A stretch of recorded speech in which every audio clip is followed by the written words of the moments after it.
to join us. So that changes the way you sit in the chair. Is that right, Mary Beth? You're gonna see all 80 of us. I don't know. Like this. Squeeze a little bit, let everybody in. Yeah. All right.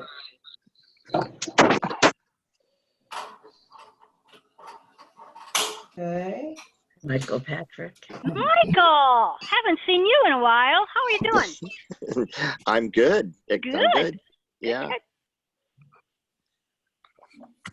Staying out of trouble? Never. Good. Excellent. Very happy to see things are normal. I'm making trouble at home. Okay. That's, you know, whatever you got to do. Hey there, everybody. More people. Hey, Steve Gilder, see your smiling face. Oh, welcome, Steve. Oh, hello. Hi, Bruce. How are you, Bruce? Cindy Clay. All right. Still coming in. Hey, Jeb Brooks. So we've got 46 folks here so far. Ed Brooks. Come some more.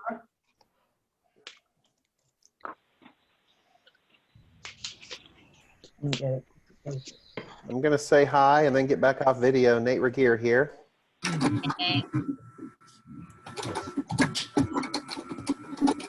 Welcome, Nate. Kevin Jones is too shy to show his smiling face. Is that it? It doesn't sound like the Kevin I remember. Agree. Kevin's kids are at home. They're sucking up his bandwidth. That's a true statement. That's very true. Well, that doesn't happen to any others. It is very true. Have you seen this before? The whole thing may crash if I show my face. I don't want to break the camera. Oh, come on now. What? Hello, Bev. Now I see the two B and B. Okay. Bed and breakfast, yeah. All right. Pam, I think we should probably get started. It's a couple of minutes after, and Okay. people that are coming in late can join as they do. So, all Okay. right. Well, good morning, good afternoon, good day, whatever. I'm very happy to see you. I think you all know who I am. I'm Pam Schmidt, your executive director. And this meeting has been convened to do exactly what the invitation said. Let's talk. More as a discussion intended to help us all get centered around what needs to happen during these difficult times.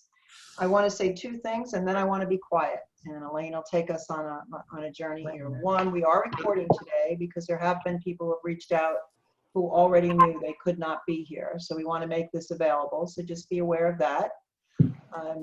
There will be whatever notes are a result of this call today will be sent to you. We certainly have a roster that's very clear of who was here, and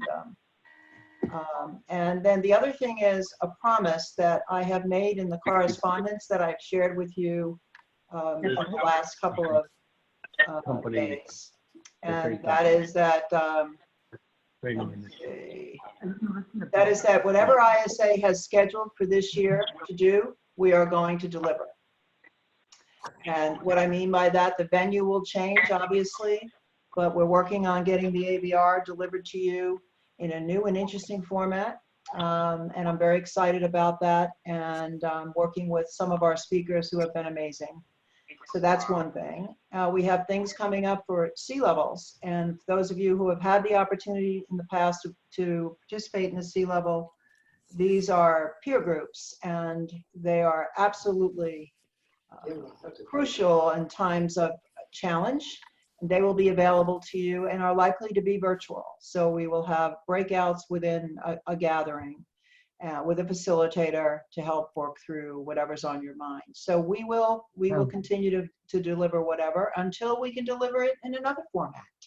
So if we can't hug each other, we can look at each other. So I'm going to step away and let Elaine take the reins to walk us through where we are, and it's all yours. Most of you know Elaine Beek. I know Elaine Beek a very long time, and I'm so grateful she's here. and on the board, because when I said, I want to get everybody together, she said, how do you want to do it? So here we are. There you That's go, great. Elaine. Thanks, Pam. And Pam, I think all of us can say the same thing. We're really grateful that you're at the head of the ISA right now. Your experience has shown through. You made some good decisions at the right time. And so, you know, and now are trying to be able to deliver on all of the other things. So I think I'm speaking for everybody else who's on the line that says we applaud you and thank you for being there. It's not the best time in the world to be there, but we're glad you're there. Thank you. So, yeah. So some of you heard us talking about it earlier, but we have over 80 people registered. We're not sure that everyone's going to be here, but it will be recorded so that you'll be able to listen to it. We'll also be sending out the roster after the event so that in case somebody says something and you don't know them, you can follow up with them with an email and connect with them in that way. The 80 people, it's both overwhelming as well as exciting. The exciting part is just that there's so many people that are interested. The overwhelming part is how do we be able to pull your ideas out of you and pull the questions out of you and make sure that we can get this done in an informal but yet keep it as productive as we possibly can. So that's the task that we all have at this point. When Pam and I were talking about what sort of an agenda for the hour and 15 minutes that we have, we thought we'd break it down into 3 sections, and some of that comes from the questions that you sent ahead of time as well as the comments that you made. You listed some topics you wanted to talk about. So we thought the 3 areas would be your current state of mind, and that can include you and your employees and your customers. A second part is navigating business. What are the problems you're having? What kinds of things can you contribute? What kinds of questions you have? And then the third area is transitioning to virtual clients. I know that we've heard from some of you already that you are doing that. How are you doing it? Maybe you can share those ideas with other folks. The only guideline that I would request is that if you would announce your name before you start speaking so that we know who's sharing this fabulous idea with the rest of us. So just please mention your name. So anyone think of anything that I forgot or should have said?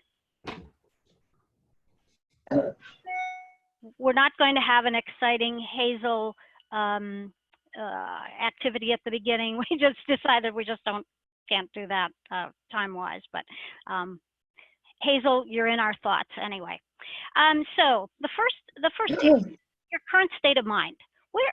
What are you feeling right now? Are you taking any creative actions for coping? How are you keeping your sanity and maintaining your spirit? Is there anything that you're doing that you can share with the rest of us that would be fun, would be helpful, whatever? So I'm just going to open that up for discussion. I have a comment. Name first, please. My name is John Rosenheim. I was one of the first 4 people to join ISA, whatever it was, 70 years ago. And the idea I have is looking for opportunities to use this medium, Zoom, to engage small groups of people from different points of view. I'm living in a retirement community, and we have a group that discusses the New York Times Sunday Review. We've now put that onto Zoom, and we have every afternoon at 3:30, we discuss different aspects of the current events. So the idea of engaging groups to keep them active and stimulated in this medium that you're using, I think is dynamite. Great. Thank you, John. Thank you, John. Other thoughts?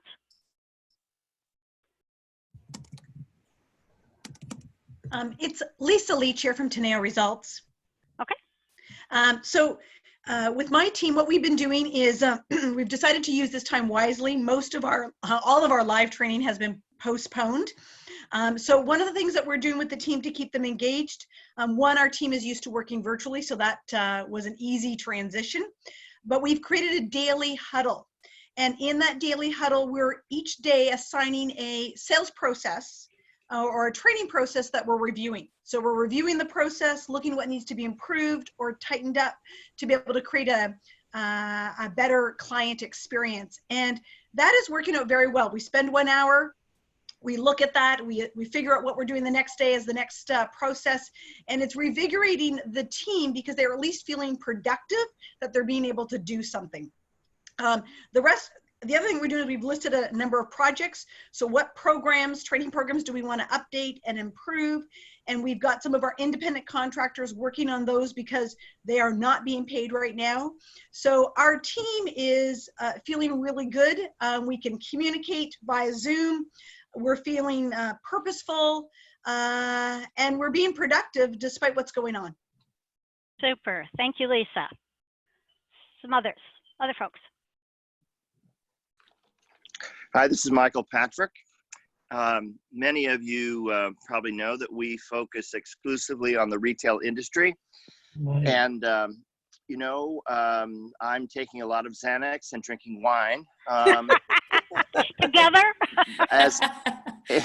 Yeah. I think the combination is really powerful. But it's led me to, you know, have with Mary Beth, our president, and our team. You know, one of the things we're looking at, we made a strategic decision last year to move into airport concessions. What a wonderful idea that was. I don't know if you all know, but anyway, you do know. Yeah, so life sucks right now, but we were looking at articles about who in retail is making money, and that's grocery stores and pharmacies. So we're looking at launching a virtual program for those companies because they don't want to really get together. And anyway, we've been testing this. So we're trying to look on the bright side in a really, really dark corner. But I think that there are possibilities. I just want to add that both of my kids, we have a 14-year-old and an 18-year-old, they're home from school along with about 50 million other kids. And this is the first time they've done virtual learning. And I think the education system is going to learn a ton of stuff from this experience, and they'll use it more going forward. And I think it will impact the training industry to kind of help people understand that, is a virtual classroom, something that we can use, and they'll see the power of blended. So I think there are some, there are some shiny spots, but business overall stinks, and the sky is falling. But I think it'll settle. I don't know if it's 5 months or 10 months or a year or whatever, but we're here for the long haul, and we want to look for the bright spots. That's what I would share. That's great. That's great. One of the questions that I often ask when I've had some pretty awful, horrific things that have happened in my lifetime. And I always say, well, what's good about it? And you can always find something good about it. So Michael, thank you for reminding us about that. Great. Elaine, are you able to see the chat? I am. Just want to make sure, because we've got some interesting ideas. Somebody had a St. Patrick's Day, a virtual St. Patrick's Day. Well, that's great. That's wonderful. Yeah, Pam, you can, if you watch that and add things, that'd be great. Okay. Can you tell that Pam and I are playing this by ear? All right. So. Yeah, Elaine. Hi, it's Wendy Leschgold, Fast Forward Group. I just wanted to share that I just did a call with, I think there were maybe 50 women that were part of a pilot program that we had done in February. And it was a follow-up coaching call that we had always planned to do. We kind of changed the format a little bit. Oh, I don't know what that was, like background noise. But anyway, but the point is that the women on the call were so grateful to be together. They were so grateful to hear other people sharing what's working, where they're anxious, where they're afraid. These are all women from the same company. But I think that there's this, incredible void right now of people just needing, wanting to come together, wanting support. People are isolated in their homes. And I think in our industry, we are uniquely, like, there's never been a better time to be able to serve them in that way and meet them where they are.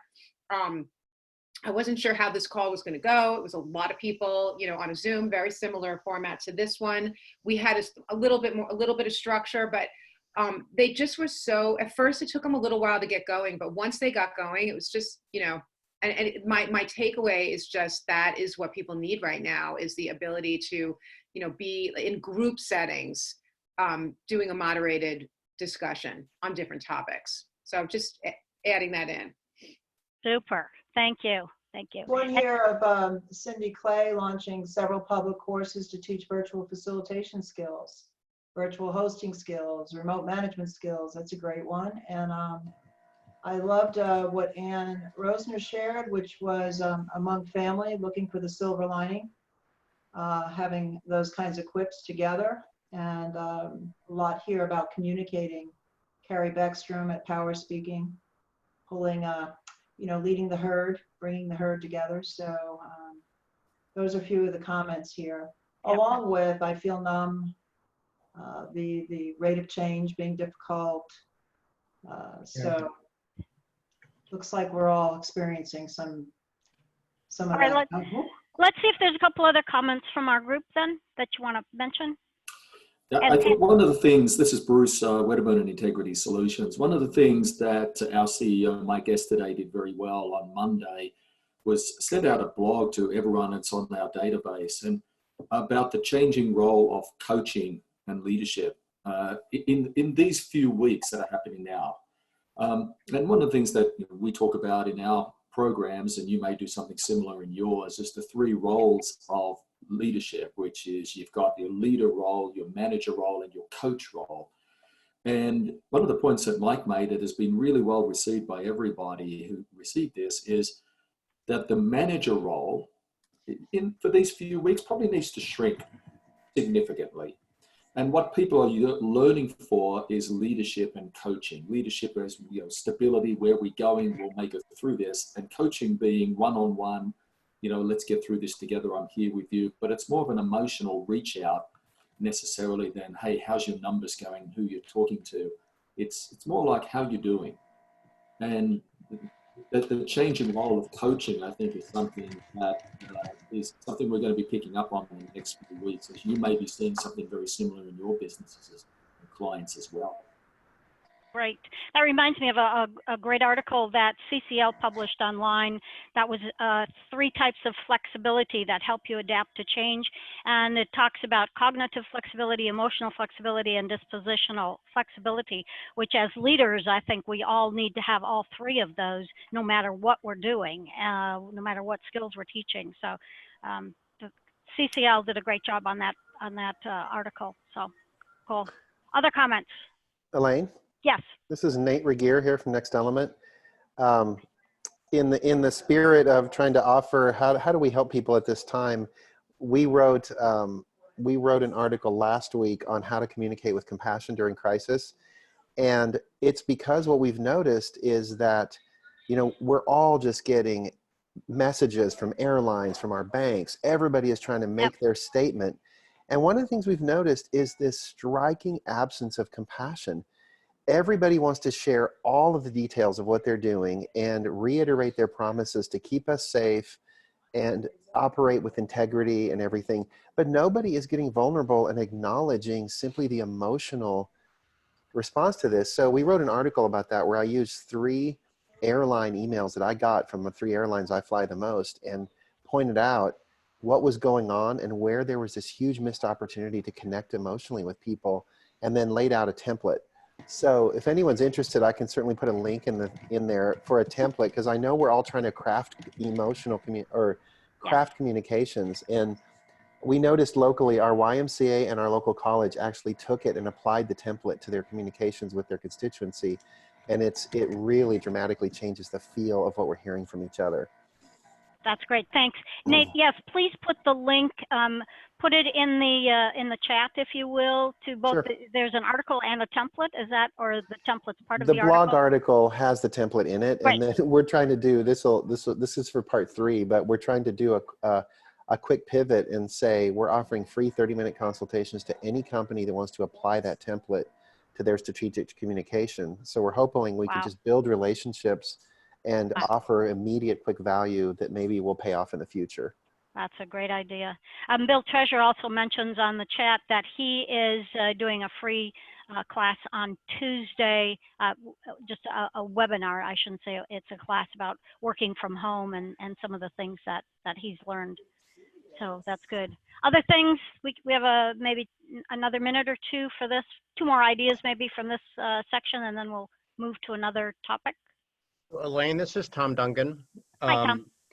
I appreciate, and I think it's great that we're empathetic, but we had a presumed case of COVID-19.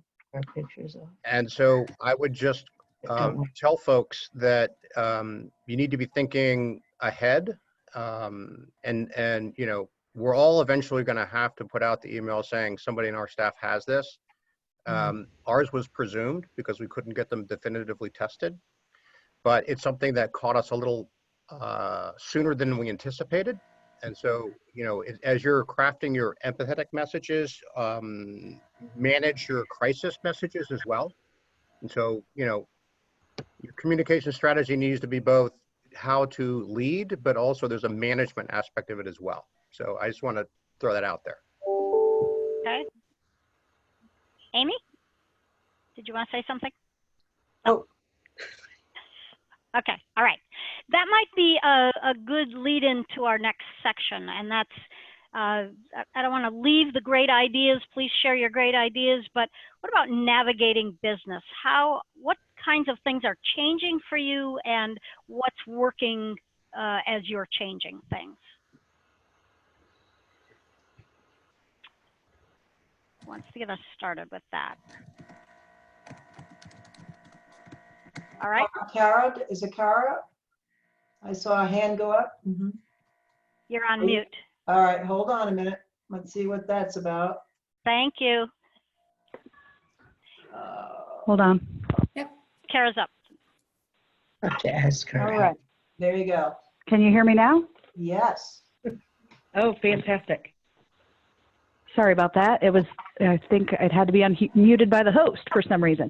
So my name is Kara Soletto. I'm a brand new member that was just planning to come meet everyone at the at the event. And so we have been doing a few different things that seem to be working right now. I've shifted most of my sales team over to marketing tasks.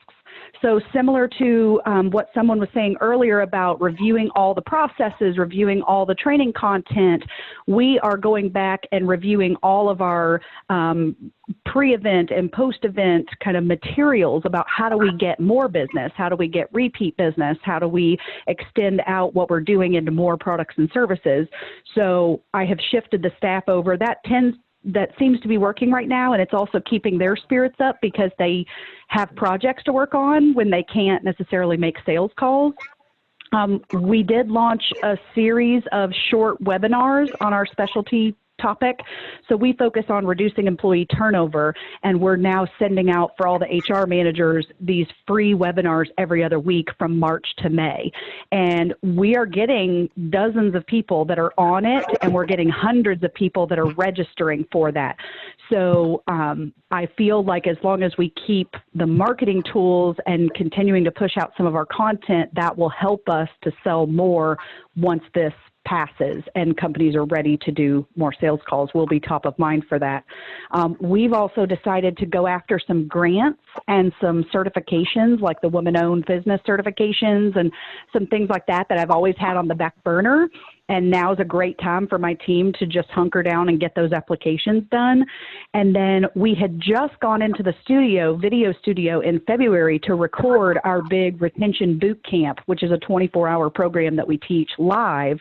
We had just gone in the studio in February. We were planning to launch that this summer, and I have 2 of my team members solely working on that to get it out by May 1st instead of summer. So we're just expediting the projects that kind of matter and the things we can do behind the scenes. And just a quick heads up to all the parents out there, I just got notification 1 hour ago that our school is now shut down the rest of the school year. So I anticipate that if that hasn't happened in your districts yet, I live just outside the Louisville, Kentucky market. So brace yourselves if you are parents that are dealing with the child care issues as well. I have a 5-year-old, so this will be fun. Yeah, thanks. That's a great idea to go back and take a look at some of those top priority things that you've been just too busy to tackle, to take a look at what can we do with those now. Thank you, Kara. All right, and welcome to the group. What a way to start, huh? All right. Elaine? Yes. Yeah, hi, this is Steve Gilda from Ignite Selling. And one of the most useful things that I have found over the last 2 weeks, primarily this week, is to spend time talking to our customers and it's talking to those sales leaders. We are a sales enablement company. And instead of assuming what it was that they're worried about, been getting calls with them and spending time saying, what's on your mind? What are you doing with your sales team today? And one of the things we're finding is, depending upon the industry that they're in, many of them are finding themselves being closed out. Being closed out if they're selling in the hospital marketplace and going into the hospital just because of the pandemic. Yep. In other situations, if they're selling in the financial space or the IT space, they're being closed out because nobody's at work anymore, and so everybody's working virtually. And so what we're finding is that it's been very interesting that they're saying, I don't know what to do with my team. And so because of questions and discussions that we've had with several of our customers, we are now looking at not just the whole virtual training, which we knew we had to make the shift towards, but how can we be of assistance to our customers today? And it's been exciting for me. It's been kind of rejuvenating some things, some ideas on how can we serve those current customers today. And I think that if we spend time not assuming what our customers are thinking, but ask them, what are they doing? What are the challenges they're facing in this pandemic? And then providing some real solutions, some real help.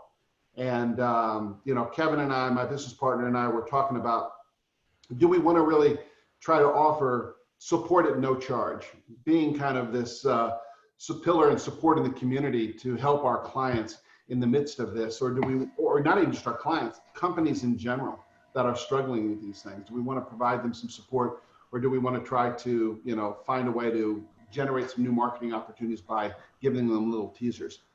But my comment really is around, let's spend some time talking to those customers that we can get access to and ask them, how can I help?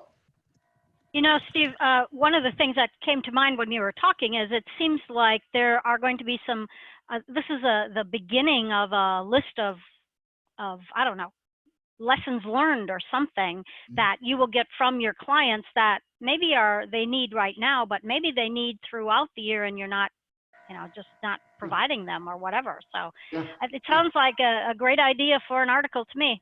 All right. Always looking for those writing ideas, There you go. All right. Elaine, this is Ann. Dennis, have you had your hand up? Yes, I have actually. Okay, go ahead.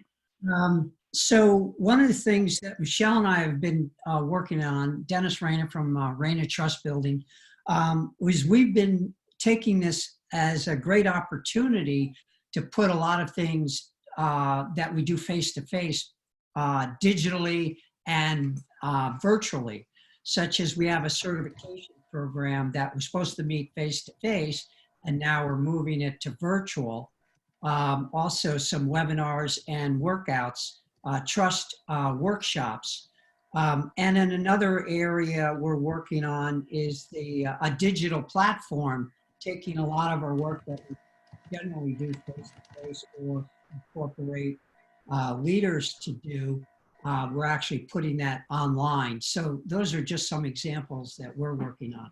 That's great. And don't forget Cindy Clay and her group is offering how to do that. So connect with her if you have questions. Great. Elaine? Yes.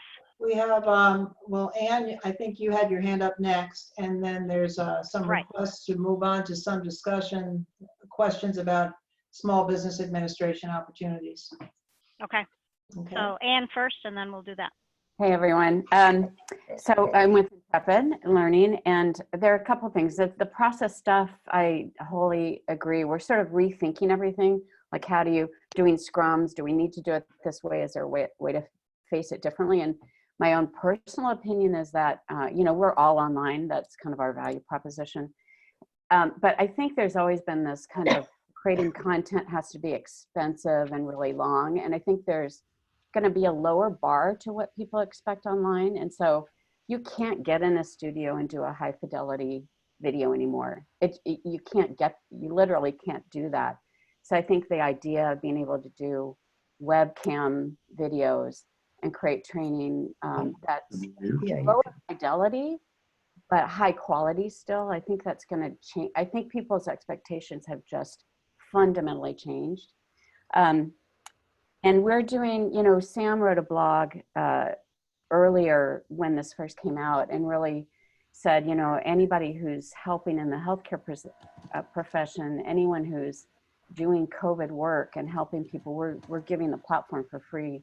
Where now any new clients, we're offering our services for free, just like the last gentleman said, because it's pretty critical, and I think it's going to last a long time. Like what's happening, we're just in the very beginning of it. So I think we're in for a pretty long haul where we're going to have to adjust and adjust and adjust. Did that make sense? Yes. Okay. I'm going on mute and hiding my camera because. Just because you don't have to have a reason. Just because you don't have to. Okay. All right. Pam, go ahead and take what was the question that you had mentioned then? I think it was Bill Treasurer, and let's see what you said here. You were interested in hearing a little bit about what the Small Business Administration was offering. I think Michael Patrick as well would like to hear from anyone who had gotten or is getting support from their local SBA. So is there anybody who has already communicated with the SBA? Okay. So let me just say, in the handout that we sent with the confirmation, there is some information about multi-funding, which is running, and for those of you who are interested, an expert resource that I was able to verify is hosting daily at noon Eastern on Tuesday, Wednesday, Thursday, and Friday webinars to help owners navigate through the SBA options. There is also they will also provide you a link for discussion about how to navigate that exciting process. So they are available to tell you about what is available and how it may or may not apply to your situation, as well as now you've gotten that far, now what do you do? So that's available. Michael, does that help? He might be on mute. Is it mute again? I don't know what that's about. Let me see here. If I can unmute everybody again, I have. All right. Does anyone in the group at all? Has anyone in the group worked with the Small Business Association in the past? Anyone? Okay. All right. Actually, yes. We have. Oh, that's Nate. Okay, Nate. Yeah, just recently we were looking at an SBA loan to convert a line of credit, and we didn't qualify, and so we're very interested in this. And so Pam, I was just I'm typing here those different links to those webinars. Is that something that you had sent out already to us that we can go find? Yes, in the reminder today that we sent out, there was a document attached. And it's just resources worth reviewing. So it's everything from resources about managing a business during a downturn, seeking assistance from the SBA. So all of that's provided. If you have any trouble, when I send out the roster of who's participated, who's on the line today, I will also attach this document again, so you don't have to go hunting. Thank you. All righty, very good. All right, some other kinds of things about how you're navigating business in these times. Some good suggestions so far.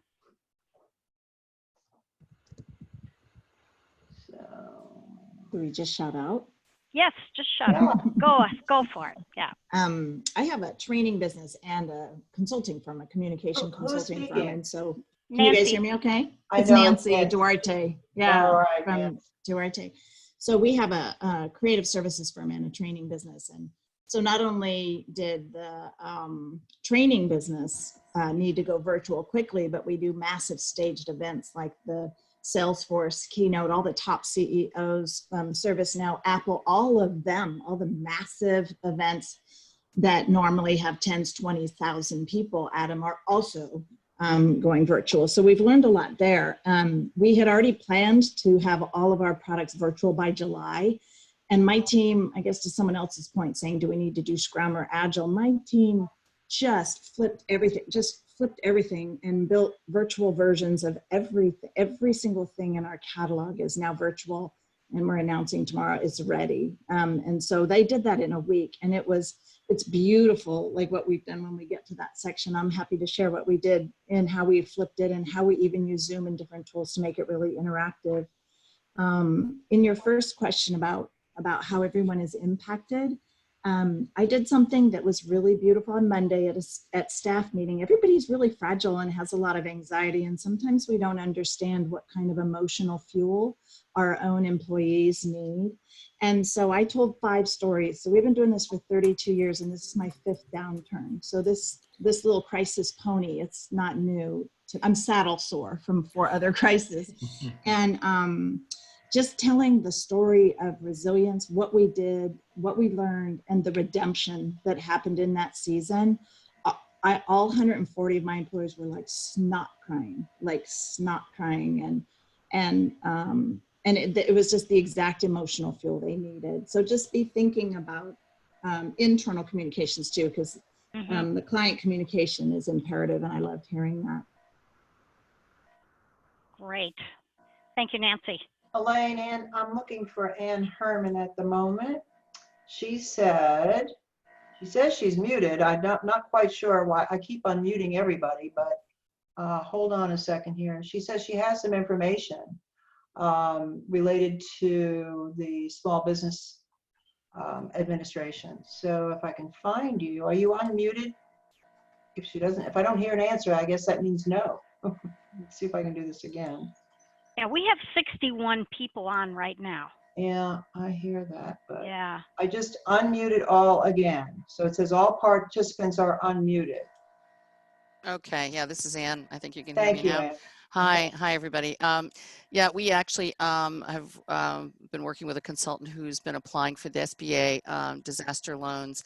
You just basically go to the website and you have to find if your state has actually been approved. If your state has not declared an emergency, a state of emergency yet, then you can't get the loan.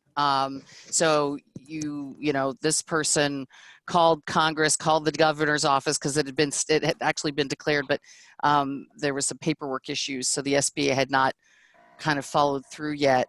Once you get there, it's basically an online form that you complete, and it all happens online.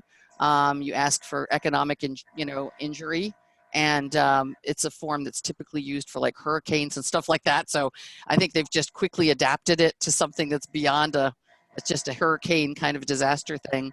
And apparently they reply pretty quickly and go into review quickly. There's no information on how rapidly you'll actually get any kind of loan per se. There's also the SBA Express loan that they're working on simultaneously, which says they have a 2-week response time. So there's 2 routes you can go there if you haven't had a state of emergency declared in your state yet. Okay. Thank you. Thanks, Ann. Yep, that's great. That is great. We also have another question here about navigating business, Elaine, if you're ready for that, or we can just keep on. Let's go for it. All right, so the question is from Heather. Interested in hearing how everyone is handling staffing, and is there anyone considering cutting hours or headcount to adjust to the changing budgets and workload needs of the current time?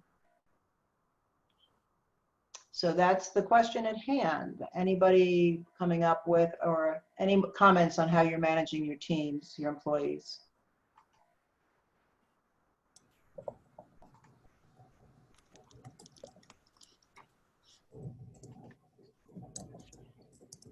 I'm happy to jump in with this great good news. I'm Jen Grace Barron from Inspire Corps, brand new member. Happy to be with you all. Was really looking forward to Arizona, but this is where we are. Thanks, Bev. Great to see you. Bev brought me the referral into this group. So I can tell you that we just had a meeting this morning running different contingency strategies. And if what, then what? And we kind of ran it month to month through the end of the year for right now. And it's just a spreadsheet that we'll keep updating. And we made a decision that will probably go in a direction of giving people the choice about taking pay cuts before cutting their hours. You know, just giving choices before mandates. All right. Thanks, Jen. Thank you. Other thoughts? How are the rest of you handling that? So this is Susan Smith from Center for Creative Leadership. And we have already, starting with John Ryan, the CEO, we have graduated pay cuts already. His is the biggest, and they go all the way down to the least paid worker. And the least paid worker is like only 1%. But it's graduated. The higher level you are in the organization, the higher the percentage. And of course, we're doing all kinds of scenario planning because we are mostly a face-to-face business, but we are changing that by the day. Oh, great. Sad, but thanks for the information. I have a suggestion. All right. This is John Rosenheim from Universal Training. I live in a retirement community, and there are 400 residents here. The management is doing some things very interestingly that are working. And although it's not a direct parallel to a for-profit business, what they have found is that these things are acceptable to the customer, which is us. One is they decided to close the dining rooms and to have people order from a menu for a week in advance, and they'll deliver it to our cottages or our apartments. At first, people were upset about it, and then they said, yes, this works. Another is that the clinic was closed, and they, instead of people going to the clinic, they're allowed to call the clinic and discuss their issues and get solutions by telephone. All meetings were stopped, but instead they're using closed circuit television and Zoom to conduct the meetings. So I guess the point is that customers at this crisis time are willing to acclimate with the solutions that management provides if they're reasonable. And in this case, you know, we didn't have a lot of choice, but they made these decisions recognizing the specific needs of the participants. So it works. You can change your product, you can change your service delivery because people are understanding. Yeah, I like what John has said, and also about what Jen said. And what I especially like about Jen is, although neither of the choices are that great, you were giving your people a choice, and I think that puts them feeling like they're more in control. So, good. Thank you. All right, other things. How are you dealing? Other things you're doing for your employees, not just about how they're being paid, but any other things that would be helpful to the other 59 people on the call. This is Jeff from the Mike Briggs Company. Great. Oh, good, you can hear me, okay. Yeah, one of the things I'm trying to do very diligently is to see if there are ways that we can be more creative in terms of the scenario planning, so that we're not having to lay off employees. We were fortunately, we were in a position where we were looking to hire 20 new people. So that's one of the things. I'm just going to freeze the 20 people that we were thinking about hiring, because I think the focus now needs to be on how do we get our employees through this? How do we get the company through this? And then see where we're at on the other side. And that's what I've been, Josh Person sent out a great article that I thought was really important about understanding the importance of your employees, helping them through this crisis. So I'm trying to do that as much as possible. And we are obviously planning for the worst. So you're still building a scenario where there may have to be layoffs potentially, but are there other ways that we could creatively manage that through? And I liked what you were saying, Jen, Gray, about giving those choices, and maybe it's a salary reduction. And Susan, your idea with what CCL is doing with the graduated pay cuts, I like that as well. Great, thanks. Jeff, would you put the link to that article, Josh's article, Sure. in the chat? Thank you very much for doing that. Yeah, sure. Okay, good. Other things that you're doing? This is Ann Herman. One of the things that we've done is we've kind of had open, we're 100% virtual, but we've had open forums where basically everybody can ask, like, we give a chance for everybody to kind of talk about what's going on. So everybody's on Zoom, we're all sharing, and then they can ask our CEO whatever they want to ask. And it's, again, they submit questions in advance, which makes it a little more reasonable. But it's been an effective way to just give people a sense of, like, okay, we're all here, we get to see each other, we can just talk about what's going on, and that's been effective. So it's a CEO hot seat almost kind of thing, huh? Yeah, not the easiest thing for the CEO, but no, I'm sure. Yeah. And this is Susan Smith. We did the same thing yesterday. John has already addressed us several times, but yesterday it was a question and answer session as well. And what we have found is everybody, we have probably about 700 people. And so the amount of energy of people all wanting to pitch together and try to help and to get things that help clients has just been amazing the last few weeks. Super. All right. Other thoughts? Other things you're doing?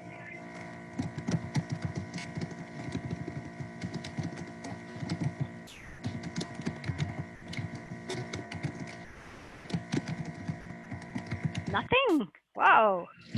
We're usually a real talkative group here. Just pretend you're in Scottsdale. What would you say if you were in Scottsdale?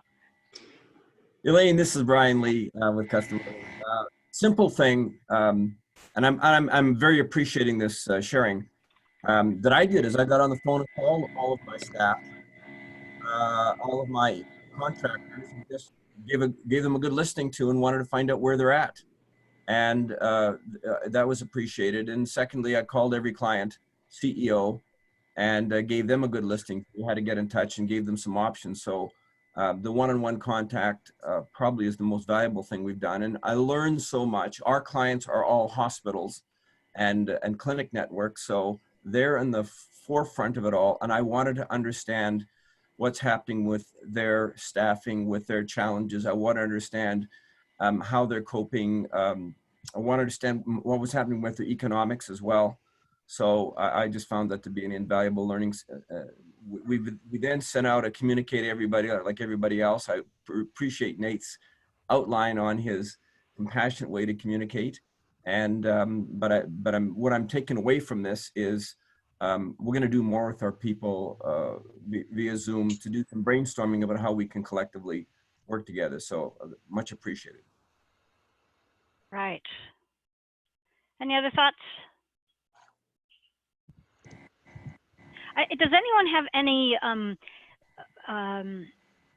I don't know, employee or I guess more from the consulting perspective, policies that you're enforcing or creating due to what's going on, or are you having any issues with those? You have questions about that? Some of you are using consultants to deliver some of your products. So is there anything that you're doing that's different, unique, special that we can hear about? Hi, this is Carrie with Power Speaking. I don't know that it's terribly unique, but it's been very effective for us. So one of our policies with our facilitators is if a workshop is canceled within 14 days of the workshop date, we still pay the facilitator the full fee. And we made a conscious decision to honor that despite the circumstances. And needless to say, when this first started, we had quite a few cancellations before we worked with our clients to convert our programs to virtual. And, you know, in some cases have had to relax our cancellation policies with our clients, however, still honor that with our facilitators. And I know that's something that they really value and appreciate. And we've just asked in return that they apply those paid unused hours to other projects. So they've been really responsive, and it's been a nice reset and opportunity to bring the whole facilitator community into doing some needed work to just enhance and make our programs even better. Great. Thanks, Carrie. All right, any other things you're doing? All right, let's focus. We've sort of scratched the surface a little bit about transitioning to virtual. We've heard from several of you that you are doing that. We know that some of you have a lot of experience. Some of us have less experience with that. What kinds of thoughts do you have around that? How did you do it? I'm especially interested in Nancy's comment that they took 1 week and just flipped everything. I think that's really exciting. So what kinds of hints do you have for everyone else in the group that we can add to that particular topic?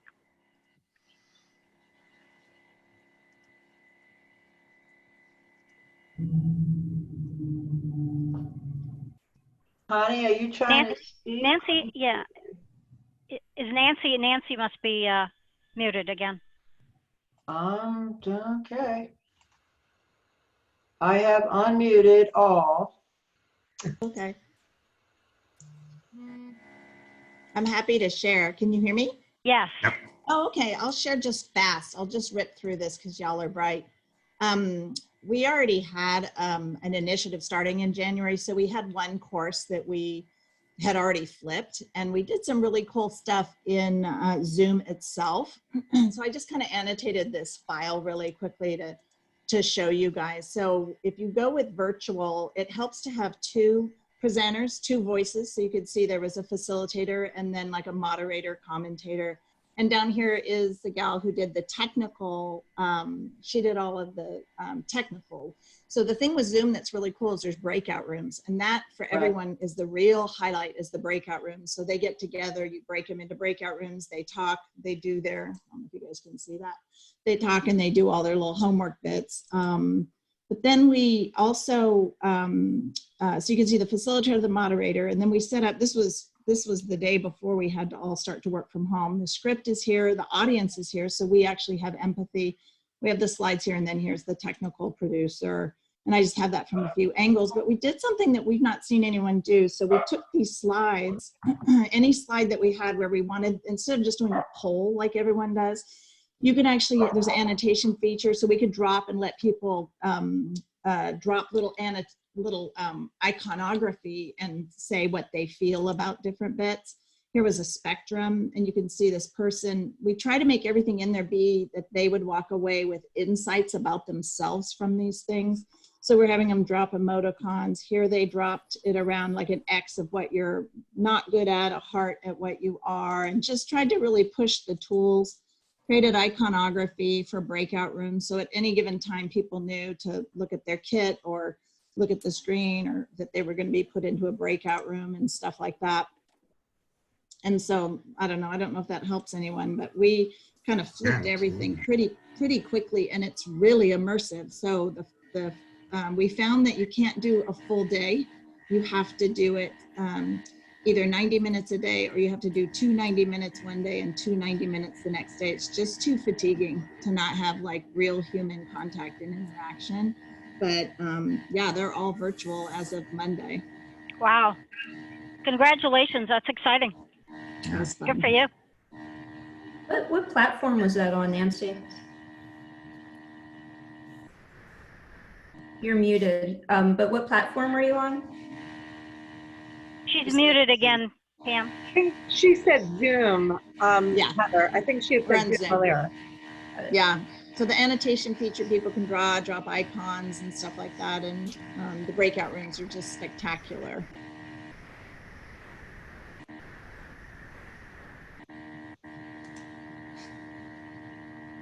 All right.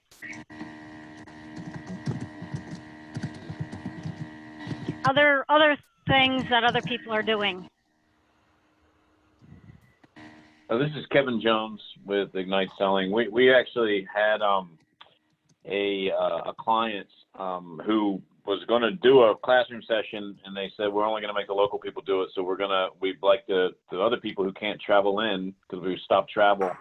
We want you guys to, can you do a virtual session? And we have to build it, right? It didn't exist. So we actually decided to adopt the Adobe Connect platform. And so we made the investment in Adobe Connect, and they've got training set up basically every day. And so we started to use the Adobe platform and are learning it kind of as we go. We've also got some facilitators on our team of contract facilitators who are more adept at virtual learning than others. And so we're not only using them to be our virtual delivery team, but also development team. So they're kind of helping around some of the design to take the classroom training and convert it. And our programs are generally small group driven, and so we're going to be using the breakout room features similar to what we just saw in the Zoom element, where people can actually get into small groups, do some work together, and come back into the main room and kind of drive that debrief. The client is they're paying as if it were a classroom versus setup. And so what we're trying to figure out a little bit around is pricing for facilitation work, because it's a little different, and these people are not on our staff, so we're having to figure out how do we pay for the 1099 facilitators who are used to working on a daily rate to modify and work from home. And so we're getting different ideas around how do you compensate them for that. And any ideas you guys have to share would be awesome. And then, of course, the other struggle we're running into is some of these clients have global access, and we're learning some limitations on the breakout rooms, like you have to use either all voice over IP or you have to use all dial-in, and so that's creating a few restrictions to certain parts of the world, like the Middle East. In India, for example, they don't have access via some of those dial-in options, so you might have to use voice over IP, but it's something to at least look into, is how do you actually communicate, because you are limited in some structure. So yeah, so that's what we're up to, and we're hoping to convert most of our stuff by the beginning of April, which is a pretty fast timeline, but we have a client pushing us, and that helps to have a real timeline motivation driven. So. Yep. Nothing like a deadline to get you going, huh? All right. Exactly. Other folks? Hey, Elaine, it's David. Yes. How are you? How's everyone? Hey, David. We're great. David. Good. Hey, this is not my idea, but I talked with Kevin Cope, and so I got 2 really good ideas from my recent discussion with him.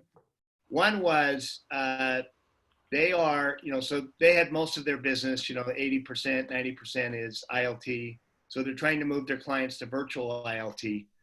And they were reluctant to call clients that already had bookings, but now they're being proactive, and they're saying, hey, client, we realize you have a booking already in the future, but we want to actually talk to you about the ILT. And so they're being proactive about it, because rather than waiting for the client to cancel, I mean, this may be old news now because everybody's canceled everything.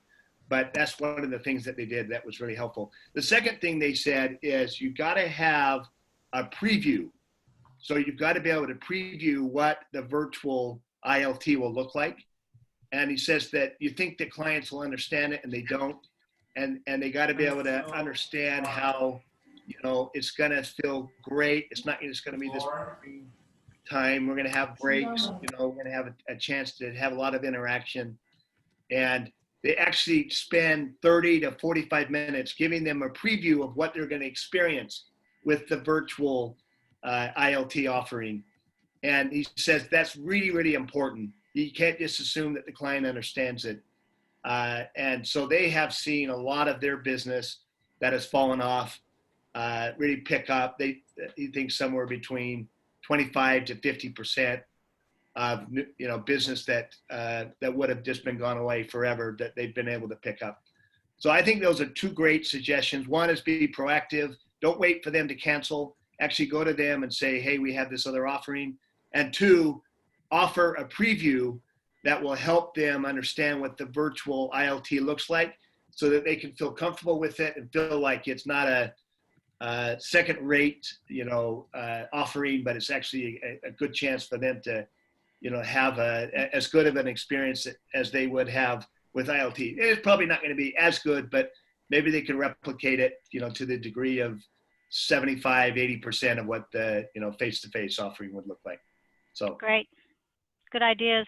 Thanks, David. So there was a question on about the difference. Do you charge differently for virtual versus face-to-face? And Amy answered and said, our strategy is you're receiving the same program, but you get to save on travel costs. What a unique approach. I like that. Any other thoughts about the difference in how you charge for the virtual programs? Hi, this is Ed Musselwhite from Mandel. We charge the same. Okay. And it has not been a terrific problem. We're kind of past the fact that people say, well, it's virtual, it ought to be free. And now we're finally to the point. People are saying, yeah, this is great value. So we have not had so far we were fortunate we had about 8 of our courses already virtual. So many of them sitting on the shelf because there wasn't a great need for them. But when we needed them, of course, they were available. We were being very proactive with them now, as you can guess. And prices so far not been an object. Great. Interesting. Other thoughts around switching over to virtual? This is Amy. This has been extremely helpful. I want to thank you so much.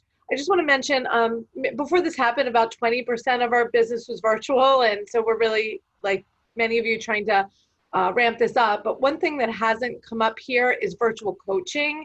And I just want to say something we've done for years is if you're helping people get more comfortable, for example, presenting virtually, certainly you can do a Zoom or use other platforms to teach them, but we then do small group coaching where we found the math works out well with 3 people and 1 facilitator, where each person comes in and does a 10-minute virtual session, and they get feedback from their peers and from our coach. And it's about a 75-minute experience, and it really helps them pull it through. That was something that several of our clients did. We're hoping more move to that because I think it really helps them to, after they learn the concepts, get their hands on it, to practice it. And of course, they can be recorded so they can view themselves as they would, for example, in a face-to-face presentation skills class. So just wanted to put that out there as an option for everyone to do coaching virtually, not just one-on-one, but small group. Great. Great. And that encourages that discussion that sometimes you're missing on the virtual presentations too. So that's good. Thank you, Amy. Other thoughts?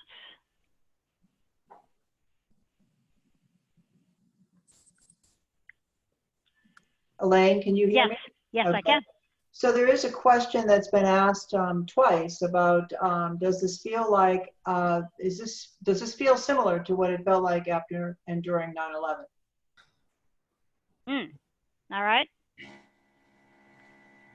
So, go for it.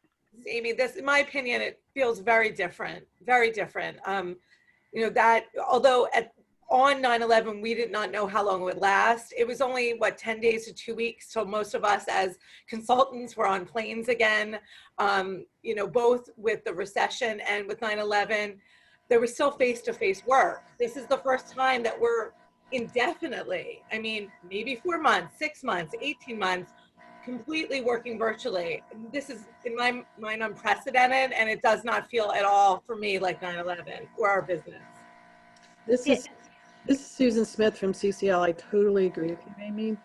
What we found is that our clients did everything they could to get to us, even though they couldn't get on a plane. And now, and it was for a face-to-face program. And this is totally, totally different. Other folks? This is Kevin Jones from Ignite Selling. One area I think does feel similar to me is the distraction that people are feeling in terms of being able to focus on something. So I mean, I was actually in a class, we were teaching a class last week when the NBA canceled and everybody canceled, and we had 2 people say, well, we're not coming in tomorrow in the middle of the class because now I'm afraid to death. And it's all anybody wanted to talk about.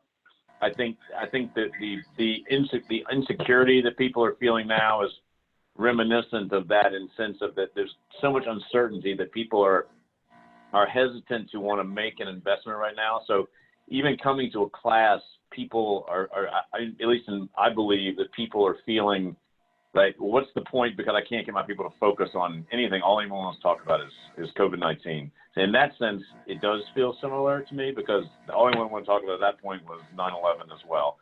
And so I think to me, that's one similarity. I think there's a lot of differences in terms of the not knowing how long it's going to last, and that certainly was a more definitive point. This could go on for months, and I think people are recognizing that. So, Right. All right. Any other comments? We'll just sort of open it up to anything at all. Last sort of shot at saying some things, giving some ideas, sharing what's going on, asking questions. Let me make sure everybody's unmuted again. Yeah. Okay, you should all be unmuted. Unmuted. Trying to look. Okay. So, you know, we've heard a lot of things. It's kind of at this point we're taking it one day at a time. We've heard people say you need to attend to your own attitude. You need to take care of your staff. You need to give your staff time, give them some choices. Take advantage of this time. Find things that you can retool or revise, or take those important things off the shelf and get started about them. And we've had some comments about you know, find the good news in this. What's good about it? What's happening?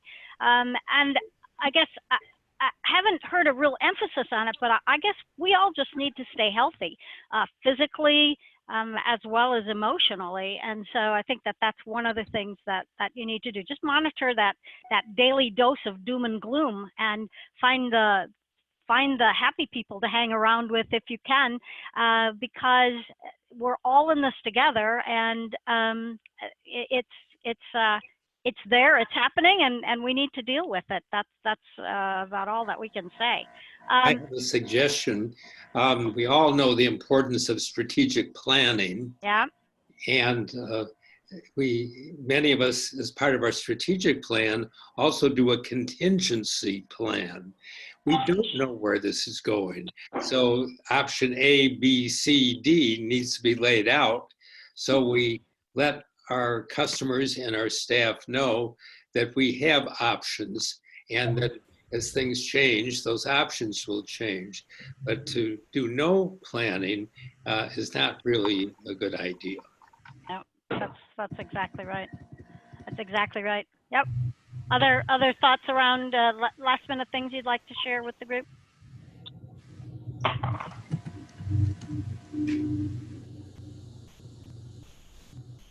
All right, so I heard several people and read several comments in the group chat that this was useful, helpful to you.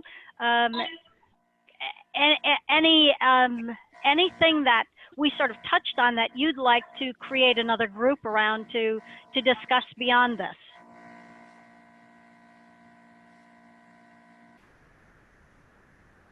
I would say in response to that question, you have time to think about it, and you certainly can email us or please email me. I'm keeping a running list of opportunities to connect you. Also on the lookout for a variety of resources that can be useful to you. Yeah.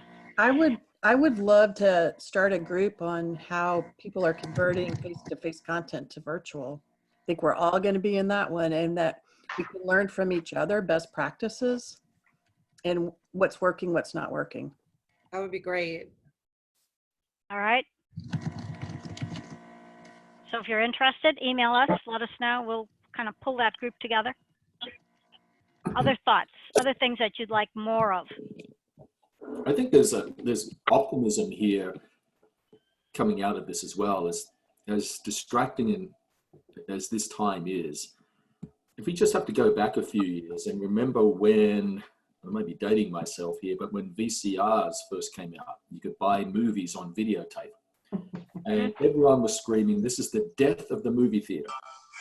Because why would you go and get in your car and drive to a movie theater at a predetermined time and pay money to watch it once with a bunch of other people who may be chewing popcorn loudly, when you can watch it multiple times in the comfort of your own home? And we know that from that time on, movie theaters just flourished. And telecommuting, it started to become the big thing in the early 2000s, late 1999, 1998. It was the death of commercial real estate. And then none of those things happened, because as human beings, we want to be with other human beings. Yep. And while this setting we're in now, and thank you, Elaine and Pam, for putting it together, while this setting now is great and really appreciative of it, it still doesn't quite match the energy and the connectedness as human beings being together. So the pendulum may not come back all the way to what it was in terms of face-to-face learning. It will come back a lot of the way. So I just want everyone to have a ray of optimism. It may take a year, it may take 5 years, I don't know. But we will get back to that place where we're all sitting and working together and learning. All right, great. Thank you. Well said, Bruce. Other comments? Thoughts? Just go ahead, as Pam said, think about it and email us. Pam, I'm going to turn it back to you and to wrap up. And this has been really a very interesting and helpful session for me in particular. So thank you all for participating right up to the end. Pam? Thank you, Elaine. So as I started, I mentioned that ISA will be delivering the annual business retreat in a virtual format, and it will not be total immersive as in 3 days you sit in front of the computer. So I look forward to not drowning you in all of that, but there's plenty of great information coming to you. We will continue to find a way, it's not very hard, but to think of how we will organize meetings like this going forward, topically as well as just as a means of connection. I want to thank all of you for participating today, and I especially, so many of you have reached out. We have an enormous amount of talent, and I will be calling on some of you to, can you help me with? In some cases, you'll be coaching me into what I should be looking at versus having to babysit me as I go through it. So we are very happy to do the legwork, but we want to make sure we're doing the right work. And I guess finally, the last thing I would say to you is that I am very optimistic about all of the work you do, because the longer we're apart, even though this is fun and interesting to look at new toys and learn them, the greater the need to come together is going to be. And I look at the table here, or the table, I look at the screen and I see the element of trust, and I see career development, talent development, and I see facilitators, and I see sales talent people, and all I can say is every one of you will be desperately needed to help our businesses come back strong. So as a friend of mine, I will send you the picture I was sent, which says, don't lose heart, and keep looking at the light. And that's all I have to offer. And I promise you, we will deliver. It just will be different. And I really want to thank Elaine for taking time out of this crazy time and facilitating. I also promise you I will be far better at facilitating large meetings in Zoom in the coming days, most likely. So thank you for your patience and your participation. Thank you all. Thank you. Bye. Thanks, everyone. Take care. Thanks, Bye now. everybody. Bye-bye now.